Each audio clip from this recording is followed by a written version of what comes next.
Hello, good morning to all. Welcome to home education. जैसे कि बच्चों, ये एनवायरनमेंट से रिलेटेड मेरी 6वीं वीडियो है। ओके, तो बाकी की वीडियो जो मैंने डाली थी उसमें इंपॉर्टेंट क्वेश्चन और यूनिट के सॉल्व मैंने पढ़ाए हैं। तो जो आज की यूनिट है, तो आज की वीडियो में आपको 5 यूनिट पढ़ा रही हूँ। ओके, अब बस आपकी ऑब्जेक्ट की जो है वीडियो है वो मैं आपको शाम शाम तक दे दूँगी। ओके, तो चलिए स्टार्ट करते हैं। आपकी 5 यूनिट में कौन कौन से क्वेश्चन हैं, चलिए। ओके, ये है आपकी 5 यूनिट। इसमें पहला क्वेश्चन क्या है? आपदा। क्या है? आपदा। तो आपदा सबसे पहले आपको बताना है किसे कहते हैं। तो वे समस्त घटनाएं जो प्रकृति में विस्तृत रूप से घटित होती हैं, प्रकृति में अपने घटित होती हैं, जो न केवल मानव को बल्कि सभी जीवधारियों को असुरक्षित एवं संकट में डाल देती हैं, वो आपदाएं कहलाती हैं। अब देखो, आप इसके एग्जाम्पल समझ लो। जैसे देखो, भूकंप, बाढ़, सूखा, चक्रवात, भूस्खलन, आग, आतंकवाद आदि। लेकिन आपदाएं प्राकृतिक नहीं होती हैं, प्राकृतिक भी होती हैं और मानव द्वारा भी, कृत्रिम भी होती हैं, क्योंकि मनुष्य द्वारा भी लाया। जैसे कि अभी यूक्रेन और रूस का युद्ध चल रहा है, तो ये आपदा ही तो है, तो ये कृत्रिम द्वारा, मानव द्वारा लाई गई हैं। क्लियर? तो आप ये मत समझिए कि जो आपदाएं वो प्राकृतिक होती हैं, तो आप इससे भी याद रख सकते हैं। क्लियर हो गया आपका? चलिए, तो आपको जो बाढ़ और सूखा का था, बाढ़ सूखा का था, जो मैं पिछली वीडियो आप लोगों को दे चुकी हूँ, उसमें मैं पढ़ा चुकी हूँ। ओके, अब आपको इसमें भूकंप, चक्रवात और भूस्खलन में बताने वाली हूँ। क्लियर है? तो आप पहले, सबसे पहले देखिए भूकंप। भूकंप में आपको क्या क्या करना है। तो भूकंप में आपको करना ये है कि पहले आपको इसकी डेफिनेशन देनी है। तो भूकंप क्या होता है? एक प्राकृतिक आपदा होती है, प्राकृतिक द्वारा ही हमें प्राप्त होती है। तो देखो, भूकंप का मतलब होता है कंपन। तो आपको सिर्फ ये याद रखना है कि पृथ्वी के अचानक हिलने, हलचल में जो कंपन होता है, पृथ्वी के हिलने से, हलचल से जो कंपन प्राप्त होता है या कंपन होता है, उसे हम भूकंप कहते हैं। आपको कुछ याद नहीं रखना, सिर्फ आप सीधी सी डेफिनेशन याद रखेंगे। भूकंप एक प्राकृतिक आपदा है और पृथ्वी के अचानक हलचल या कंपन को हम भूकंप कहते हैं। बस आपको इतना याद रखना है। क्लियर है? अब देखिए, भूकंप के कारण क्या क्या है। तो पहला तो बेटा देखो, ज्वालामुखी जब फूटता है तो उसके कारण भूकंप आ जाता है। जनसंख्या वृद्धि भी इसका एक कारण है। और एक देखो बेटा, ये है प्लेट विवर्तनिकी का सिद्धांत। अब हम इसको समझाते हैं विस्तार से। देखो, ये कई, एक वैज्ञानिक ने खोज की थी कि हमारी जो पृथ्वी है वो प्लेटों के आधार पर है, 7 प्लेटों के द्वारा बनी हुई। कैसे? जैसे आप कमरा देख लो, तो कमरा अपना कितने भागों से मिलकर बना। देखो, 4 दीवारें होती हैं, होता ही 4 दीवारें, फिर छत हो गई, फर्श हो गई, तो 6। ऐसे ही उन्होंने बताया था कि जो हमारी पृथ्वी है 7 प्लेटों पर स्थित है, बनी हुई है नीचे। क्लियर? तो कहते हैं कि जहाँ प्लेट जुड़ जाती हैं, जैसे ये प्लेट है, ये प्लेट, ये जुड़ गई, तो इसमें कंपन प्राप्त होता है, तो इसके कारण भूकंप आ जाता है। आपको ये याद रखना है। तो जैसे कि नेपाल जगह होगा, ये यहाँ के हैं। ठीक है? इस तरीके से अपने यहाँ दिल्ली और हरियाणा के थोड़ी बहुत सुनाई देती जब भी आता है। मध्य प्रदेश में जबलपुर साइड, इस कारण, इन्हीं की प्लेटों के जुड़ने के कारण होता है। क्लियर? आपको समझ में आएगा कि इसका मतलब क्या था। इसलिए आप लोग ये ना समझे कि मैंने क्या बता दी, इसलिए मैंने समझा भी दिया आपको। क्लियर हो गया? अब देखिए, 3 हो गए आपके। अब चौथा आप देखिए, चौथा है आपका जलीय भार। क्लियर है? फिर है भूमि असंतुलन, वैज्ञानिक चूक। जैसे अभी यूक्रेन और रूस का युद्ध हो रहा है, मान लो दिक्कत हो जाए कुछ परमाणु बम में, तो इसकी वजह से भी भूकंप आ जाते हैं। ठीक है? पृथ्वी का सिकुड़ना। और भी आपको अदर जो याद आते जाएं, आप लिख देना इसमें। क्लियर है? चलिए, ये होगा इसके कारण। अब इससे देखो, कारण है तो इससे हानियाँ भी होंगी। अब आप हानियाँ देख लो। देखो, हानियाँ, इसमें जनधन की हानि होगी। नॉर्मली बात है कि जन की, मनुष्यों की भी जान जाती है इससे, कुछ भी हो जाए, ज्वालामुखी फूट जाए। एक मिनट। क्लियर है? अब देखो, ये जो बेटा हानियां मैंने बताई हैं, जैसे ये 5 हानियां मैंने लिखवाई हैं आपको। जनधन की हानि, स्वास्थ्य, प्रजातियों पर संकट, जलवायु परिवर्तन, कृषि पर प्रभाव। तो इसके नीचे मैंने लिखा है बाढ़, सूखा, प्रदूषण, भूकंप, चक्रवात, भूस्खलन। आप कोई भी ये, इनमें से कोई भी एक टिप्पणी लिखें किसी पर भी, तो आप जब हानियां लिखेंगे यही 5 लिखेंगे। ये कॉमन है, क्योंकि देखो, बाढ़ आने पे भी यही चीज़ होती है, जनधन की हानि, स्वास्थ्य, प्रजाति पर संकट, ये सब चीज़ें होती हैं। सूखे में भी यही होती हैं। तो ये कॉमन पॉइंट मैंने लिखे हैं, आपको एक के याद करने, किसी में भी आ जाए आप हानियाँ लिखेंगे। क्लियर हो गया आपका? ये चीज़ मैंने बताई है, एक की नहीं बल्कि कोई भी आप विपत्ति आपदा आ जाए, आपको यही लिखने। आग, आतंकवाद से लिख के कुछ भी चीज़ आ जाए। क्लियर है? चलिए, तो सभी को कैसे लिखना है? हेडिंग बना के लिखना, याद रखना आप लोग। ओके, जैसे ये देखो चक्रवात, अब चक्रवात में जब आप हानि लिखेंगे तो वही वाली लिखने वाले हैं। क्लियर है? चलिए, चक्रवात जो होता है, गर्म हवा एवं ठंडी हवाएं विपरीत दिशा में आती हैं और एक दूसरे से मिलती हैं तो एक चक्र शुरू होता है, यानी एक गोलाकार हवा का निर्माण होता है, जिसे हम चक्रवात कहते हैं। आप लोगों ने लू देखी है, अपने यहाँ गोल गोल गोल गोल लट्टू की तरह घूमती है। तो लू जो होती है, तो जो उसको वैसी एक चक्रवात होता है, पर उसकी जो गति होती है बहुत धीमी होती है, बहुत नाम के बराबर होती है। उसी को जब बाहर अमेरिका साइड, चीन साइड आती तो उसमें जब आती तो उसको हम चक्रवात कहते हैं। क्लियर है? अब देखो आती किस वजह से, पहले आप ये देख लो। पहली तो विभिन्न वायु राशियों का जब मिश्रण होता है। क्लियर है? गर्म हवाओं तथा ठंडी हवाओं की ओर जाना, जो गर्म हवाएं होती हैं उनका ठंडी हवाओं की ओर जाना, तो इसके कारण भी चक्रवात आता है। और जब मेन इसका है कि जलवायु परिवर्तन, कुछ भी हलचल होता है तो जलवायु में जब परिवर्तन होता है तभी इसका कारण होती है ये सब चीज़ें। क्लियर है?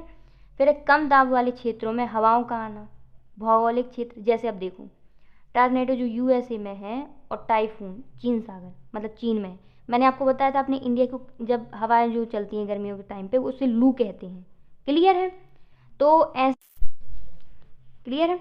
तो आप एक चीज़ समझ लो, जैसे मैंने ये बताया टॉर्नेडो और टाइफून, तो इसमें क्या है बेटा, जब जैसे इनको स्थानीय मतलब हवाएं कहते हैं, जैसे अपने यहाँ की स्थानीय हवा क्या होती है, लू, तो इससे किसी का नुकसान नहीं होता।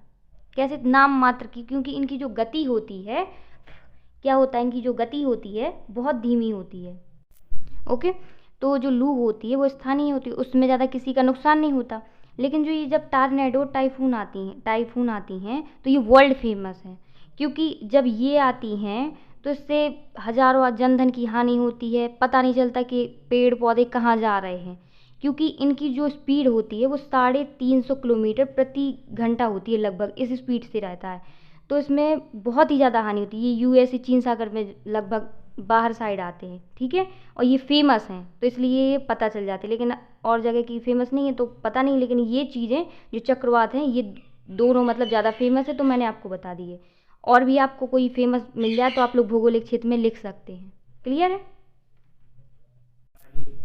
और ये मैंने इसलिए चर्चा की है क्योंकि ये जो दोनों लगभग टाइफून है, टॉर्नेडो हैं, ये ज़्यादातर ऑब्जेक्ट में आते हैं, तो मैंने इसलिए इसका जिक्र किया रखा, नहीं तो मैं इतना वो नहीं करती आपको। क्लियर है? तो आपको ये याद रखना पड़ेगा। क्लियर हो गया आपका चक्रवात भी। अब आपको बताना है भूस्खलन। क्लियर है? तो भूस्खलन में सबसे पहले आपको बताना है इसकी डेफिनेशन। तो जो भूस्खलन होता है वो भूवैज्ञानिक घटना होती है। इसमें धरातली हलचलों जैसे पत्थर खिसकना, गिरना या पथरीली मिट्टी का बहाव इत्यादि इसके अंतर्गत आते हैं। अब ये होता किस कारण से, पहले आप ये देख लो। तो देखो वनों की कटाई, मैंने आपदा में तुम्हें आप लोगों को बताया था पहले ही कि जब आपदा आ जाए तो कारण में वनों की कटाई। क्लियर? आपको लिखना है, ये कॉमन पॉइंट है। क्लियर है? देखो फिर उसके कारण में वर्षा भी हो जाती है, बाढ़, भूकंप, अपरदन, जलवायु, कुछ भी जितना मैंने अभी तक आपको पढ़ा है सब लिख सकते हैं आप इसमें कारण में। क्लियर हो गया? अब देखिए, अब आपको इसके बताने हैं उपाय। तो वृक्षारोपण, ठीक है, जल निकास नियंत्रण, के जल को निकलने की व्यवस्था अच्छी तरीके से होनी चाहिए। क्लियर है? फिर मानवीय हस्तक्षेप पर रोक, कृषि प्रणाली अपनाना चाहिए, भूमि के महत्व को हम लोगों को समझना चाहिए। ये होगा इसके उपाय। अब आपका ये क्या मैंने बता दिया, भूकंप बता दिया, चक्रवात बता दिया, भूस्खलन बता दिया, ये टिप्पणी के रूप में आती हैं, तो आप लोग इसको पढ़ लेना अच्छी तरीके से। क्लियर है? अब आगे देखते हैं आगे कौन सा क्वेश्चन है आपका। ओके, तीसरा क्वेश्चन जो है आपका वो है पर्यावरण संरक्षण अधिनियम। ओके, तो इसमें आपको अधिनियम बताने, इसको थोड़ी ध्यान से समझना आप लोग। तो पहला इसका पॉइंट जो है कि पर्यावरण संरक्षण अधिनियम है जो संसद द्वारा 23 मई 1986 को पारित किया गया था और 19 नवंबर 1986 को लागू किया गया था। ये आप बिल्कुल ध्यान से पढ़िएगा क्योंकि ये ऑब्जेक्ट में ज़्यादा पूछा जाता है। क्लियर है? इस क्वेश्चन से ज़्यादातर पूछा कम जाता है, इससे ऑब्जेक्ट ज़्यादा आते हैं, इसीलिए आप इसको बिल्कुल एक एक पॉइंट याद रखना है इसका। क्लियर है? अब देखो दूसरा, इसमें 4 अध्याय तथा 26 धाराएं होती हैं। ये भी ऑब्जेक्ट में ज़्यादातर पूछे जाते हैं कि जो पर्यावरण संरक्षण अधिनियम है उसमें कितने अध्याय होते हैं और कितनी धाराएं होती हैं, तो इसको आप क्लियर एक एक लाइन समझना है इसको। ओके, चलिए फिर इसमें तीसरा है जो पॉइंट, उसमें है इसे पारित करने का मुख्य उद्देश्य संयुक्त राष्ट्र द्वारा पर्यावरण संरक्षण की दिशा में किए गए प्रयासों को कानून बनाकर लागू करना है। क्लियर है? अब देखते हैं अब इसके अब अपन को पढ़ना है अध्याय। चलिए, तो इसका जो प्रथम अध्याय है, प्रथम अध्याय की पहली धारा के अनुसार देखो क्या होता है। इसका विस्तार संपूर्ण भारत में होता है। तो ये पूछा जा सकता है ऑब्जेक्ट में कि प्रथम जो धारा है उसके अनुसार क्या होता है। तो आपको याद रखना पड़ेगा कि जो इसका विस्तार है वो संपूर्ण भारत में है। क्लियर है। अब चलिए, फिर है प्रथम अध्याय की जो दूसरी धारा है उसमें पर्यावरण प्रदूषण, परिसंकटमय पदार्थ, अधिभोगी शब्दों की विशेष परिभाषा दी गई है। ये आपसे पूछ सकता है वो ऑब्जेक्ट में। क्लियर है। चलिए, आपको इसका ध्यान रखना है कि किस में क्या है, क्योंकि ये ज़्यादातर ऑब्जेक्ट में ज़्यादा पूछे जाते हैं। चलिए, दूसरा जो अध्याय है उसमें 4 धाराएं हैं। कितनी धाराएं हैं, तो ये पूछ सकता है कि वो जो द्वितीय अध्याय है उसमें कितनी धाराएं हैं। तो आपको याद रखना पड़ेगा 4 धाराएं हैं, जिसमें जो तीसरी धारा है उसमें पर्यावरण के संरक्षण और सुधार के लिए उपाय बताए हैं केंद्र सरकार ने। तो आप ये भी याद रखेंगे। क्लियर है। फिर है जो इसी की जो द्वितीय अध्याय में छठवीं जो धारा है उसमें पर्यावरण प्रदूषण को विनियोजन करने हेतु नियमों का उल्लेख है।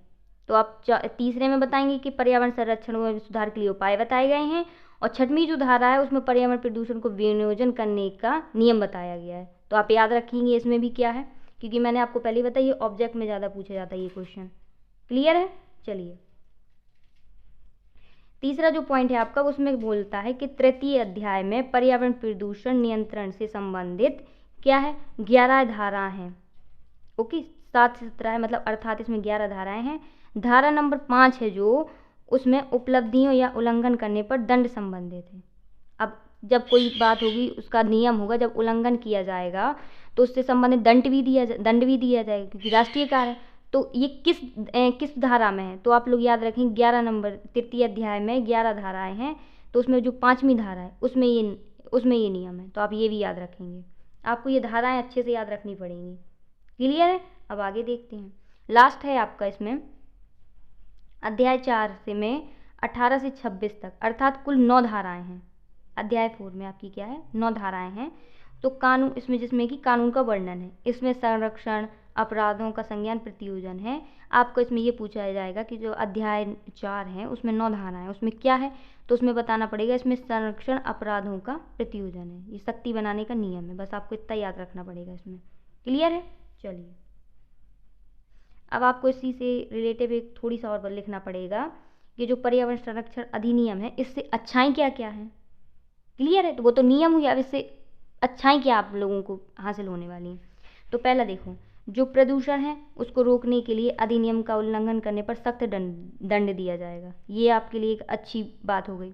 फिर क्या है, हानिकारक पदार्थों और पर्यावरण को नुकसान पहुंचाने वालों को परिभाषित किया गया। पदार्थों को परिभाषित किया जाए, किन चीज़ों से हम लोगों को नुकसान पहुंचता है। तो ये भी देखो अच्छी बात हो गई है। फिर है पर्यावरण तत्वों का मूल्यांकन किया गया है। क्लियर है। देखो, अब देखो, फिर है विशेष न्यायालयों की व्यवस्था की गई है। ठीक है। फिर है केंद्र सरकार को दूषितकारी उद्योगों को बंद करने की शक्तियां प्राप्त हैं। जैसे केंद्र सरकार, जैसे दूषित बहुत ज़्यादा फैल रहा है प्रदूषित, तो उसे बंद करने का भी उनके पास प्रावधान है, पर्यावरण संरक्षण अधिनियम के पास। क्लियर है।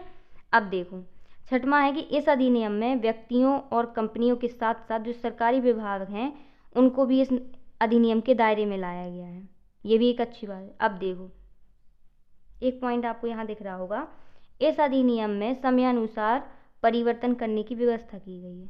तो इसमें मैंने स्टार देखो लगा के रखा है पहले से। तो आप ये समझ लो, जितने भी अधिनियम आ जाएं, कोई भी आप अधिनियम लिखेंगे तो उसमें आप ये पॉइंट जरूर लिखना कि इस अधिनियम में समय अनुसार परिवर्तन करने की व्यवस्था की गई। ये कॉमन पॉइंट है।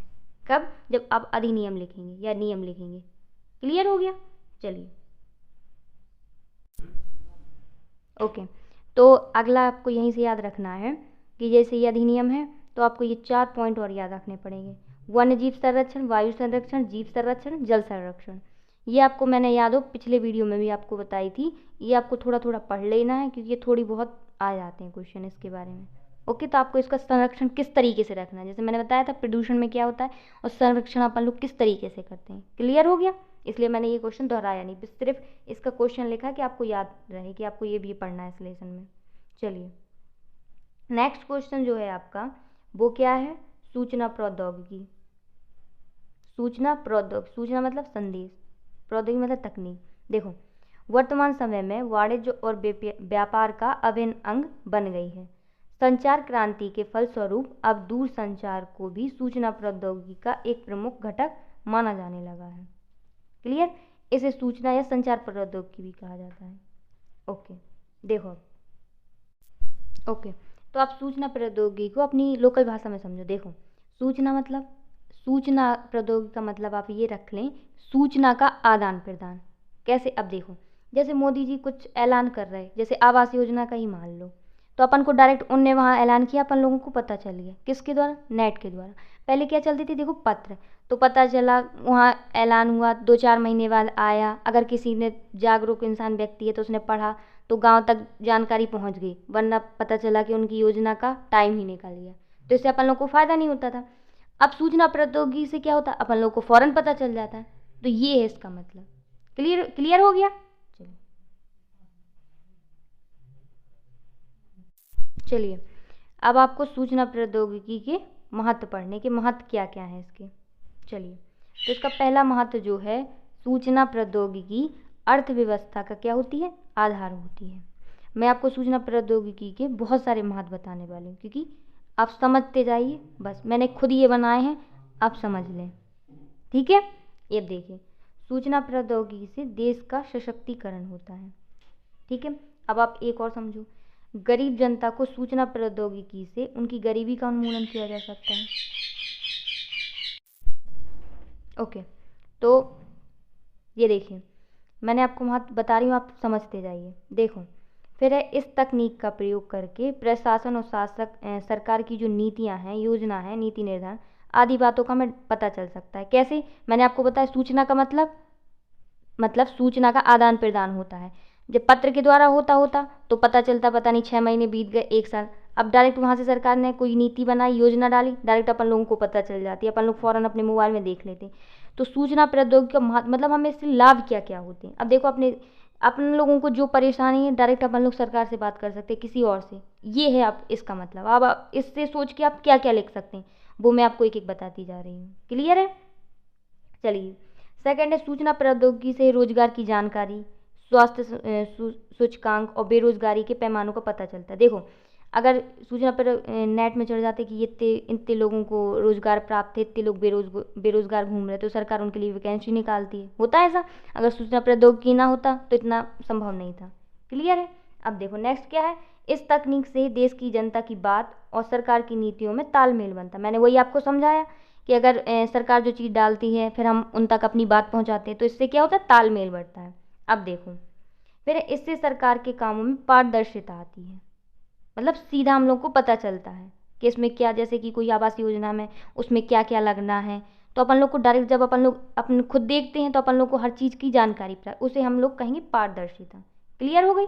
चलिए, देखो, पारदर्शिता का मतलब आप लोग ऐसे और समझो, जो आवास योजना निकाली गई थी, तो देखो, अब अपन लोग को पता कैसा चलेगा कि इसमें चाहिए क्या क्या। अब अपन लोग मोदी जी से तो जाके पूछेंगे नहीं, तो इससे क्या होता है, जैसे अपन लोगों ने नेट पे डाला कि इसके बारे में क्या क्या जानकारी, हमें क्या क्या डॉक्यूमेंट्स चाहिए, तो वो बता देगा कि हमें आधार कार्ड, समग्र आईडी वगैरह वगैरह ये चीज़ें चाहिए। क्लियर है? तो अपन लोगों को क्या दिख गया? बिल्कुल साफ। मतलब हमें कोई भी चीज़ उसमें छुपी हुई नहीं दिखी, बिल्कुल पानी की तरह, शीशे की तरफ हमें साफ दिख रही। इस चीज़ को हम लोग क्या कहेंगे? पारदर्शिता। क्लियर हो गई कि जो इससे सरकार के कामों में हमें पारदर्शिता आती है। किसके द्वारा? सूचना प्रौद्योगिकी द्वारा। और एक चीज़ और आप याद रखिए, कहीं कहीं मैंने इस तकनीक इससे लिखा है, आप सब जगह सूचना प्रौद्योगिकी का प्रयोग करें। क्लियर है? जिससे कि क्वेश्चन बड़ा हो सके। वो तो मैंने इतने ज़्यादा थे तो थोड़ी बहुत इस तकनीक का उपयोग कर दिया था। क्लियर है? आपको अपना क्वेश्चन बड़ा रखना है। क्लियर हो गया? चलिए, इसको क्लीन कर दे रहे हैं। चलिए, तो और इसकी हैं महत्व क्या क्या है, अब आप वो और देख लो। चलिए, 8वां जो इसका महत्व है वो देखो, सरकारी प्रशासन के कामों में सूचना प्रौद्योगिकी से भ्रष्टाचार को कम करने में सहायता मिलती है। क्लियर हो गया? सूचना, क्योंकि हम लोग दे रहे हैं ऑडियो रिकॉर्डिंग करके, हम कलेक्टर के पास भी, मतलब सूचना कि यहाँ पर ऐसा हो रहा है, जब सूचना ही नहीं जाएगी तो कोई इसका एक्शन नहीं लेगा। ये मतलब कि इससे भी क्या होगा? भ्रष्टाचार कम होगा। अब देखो, सरकारी योजनाओं को जनता के अनुकूल बनाने के लिए सूचना प्रौद्योगिकी में सहायता मिलती है। वही मैंने अभी आपको समझाया आवास योजना में। अब देखो, सूचना जो प्रौद्योगिकी हमारे लोकतंत्र में एक मुख्य भाग है। देखो, ये मैं यहाँ पे लिख रही हूँ आपको, सूचना प्रौद्योगिकी इस आप यहाँ पे ये मत लिखिए कि इस तकनीक से या इससे, आप सूचना प्रौद्योगिकी लिखिए, आपको क्वेश्चन बड़ा करना है, समझ आया, इसलिए मैं कह रही थी। चलिए फिर 11वां जो आपका महत्व है वो है सूचना प्रौद्योगिकी का व्यापक रूप होने से जो युवाओं को रोजगार मिलता है, मतलब इसी सूचना प्रौद्योगिकी में ही अनेक युवाओं को रोजगार मिल रहा है। क्लियर हो गया। अब देखिए, सूचना प्रौद्योगिकी से ही आंकड़े यानी जो तत्व होते हैं क्षमता में अत्यधिक वृद्धि हुई है, जो इसका भंडार क्षमता है अधिक हो गया है और पहले से सस्ती हो गई है। अब देखो इसमें क्या होता था पहले, इसमें क्या था, जैसे मैंने ये बोला, 1 मिनट रुकिए, ओके। तो मैंने आपको बताया जो क्षमता अधिक होती है और सस्ती पड़, तो पहले क्या होता था, पत्र द्वारा देखो बेटा काम होता था, तो पत्र में देखो कागज, स्याही, पेन, लिखने वाले, भिजाने वाले, तो इससे क्या होता था, खर्चा, क्षमता अधिक पड़ती थी। अब क्या होता है, सिर्फ एक टाइप करने वाला चाहिए, जैसे आपको व्हाट्सअप मैसेज से ही ले लो या फेसबुक से, तो अपन सिर्फ क्या करते, एक क्लिक करते तो हज़ारों लाखों सभी व्यक्तियों के पास ये पहुंच जाता, तो इससे क्या हो गया, सस्ता हो गया। ये बस आपको समझाना था मुझे, ठीक है। तो इसका जो भंडारण क्षमता हुई है अधिक हो गई और पहले से क्या हो गई, सस्ती हो गई है, बस आपको इससे याद रखना। क्लियर हो गया। चलिए अब आपको क्या देखना है, इसके 2-3 और हैं वो देख लो। देखो, सूचना प्रौद्योगिकी में ऑप्टिकल फाइबर जो तकनीक के प्रयोग होने से हमारी तकनीक अत्यधिक सस्ती, तेज और आसान हो गई है। ओके, एक सेकंड, देखो इसमें जो ऑप्टिकल फाइबर है आपको ये नाम याद करना पड़ेगा, क्योंकि समय समय पर जो तकनीक होती है वो चेंज होती रहती हैं, तो आप इसमें ये ना पढ़ो कि क्या है, आप सिर्फ इसको याद कर लो कि इसके कारण ही हमारी जो तकनीक है अत्यधिक सस्ती, तेज, आसान हो गई। किसकी वजह से, ऑप्टिकल फाइबर। क्लियर है। अब देखो सूचना प्रौद्योगिकी से मौसम संबंधी जानकारियाँ और आने वाली विपत्तियों से हम जागरूक रहते हैं, ये भी देखो सूचना प्रौद्योगिकी के कारण संभव है। अब देखो जो सूचना प्रौद्योगिकी से ऑनलाइन व्यापार, शिक्षा को बढ़ावा मिल रहा है, ये तो मेन इम्पॉर्टेंट है। बस मैंने आपको 15 महत्व बताए हैं, तो आपको जितने भी याद रहें, अगर आप इसको क्या बोलते, आप मैंने कितने आपको इसमें बताए हैं, 15 बताए हैं, तो आप इसमें अगर 7, 8 कुछ भी याद रखेंगे तो आपका काम होने वाला है। क्लियर है। और आप इसको हेडिंग से लिख सकते हैं तो और ही अच्छी बात है। क्लियर हो गया। चलिए देखो, आपकी जो 5 यूनिट थी वो हो गई कंप्लीट। क्लियर, आपकी 5 यूनिट तक मैंने आपकी सॉल्व करवा दी है, तो जो आपके ऑब्जेक्ट बचे वो मैं शाम तक आपको प्रोवाइड करवा दूँगी। और यदि आपको बेटा किसी भी क्वेश्चन में कोई भी दिक्कत हो, आप प्लीज़ कमेंट में लिख दीजिएगा, कोई भी दिक्कत हो आपको, ठीक है। तो थैंक यू बेटा, ऑल द बेस्ट।